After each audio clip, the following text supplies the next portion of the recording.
नमस्कार दोस्तों, jubilee star Dinesh Lal का मेरे हस्बैंड की शादी है इस मूवी का बहुत बढ़िया सॉन्ग आ रहा है सौतीनिया। जी हाँ मेरे दोस्तों, गाना के नाम है सौतीनिया।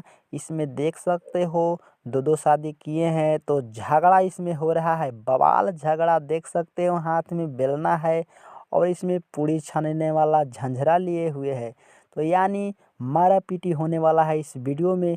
तो एकदम बवाल और ख़तरनाक वीडियो गाना है, जो कि आज सुबह 7 बजे ये गाना रिलीज होने वाला है। गाना को गाए हैं प्रियंका सिंह, अलका झा, ओम झा, और म्यूजिक दिए हैं ओम झा, और गाना को लिखे हैं प्यारे लाल यादव।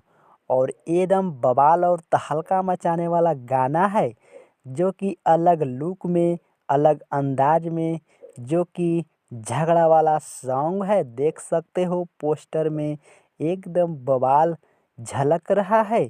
और दिनेश लाल कैसे मुंह बनाए हैं, यानी ये चौंक रहे हैं कि भैया झगड़ा होगा, क्योंकि दो दो शादी कर लिए हैं।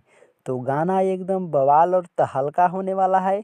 तो 7 बजे ये गाना आ रहा है DRJ रिकॉर्ड भोजपुरी के यूट्यूब चैनल से, और बवाल और धमाल मचा के रख देगा। तो दिनेश लाल के अगर फैन है तो वीडियो को दिल से लाइक करके चैनल को सब्सक्राइब करें।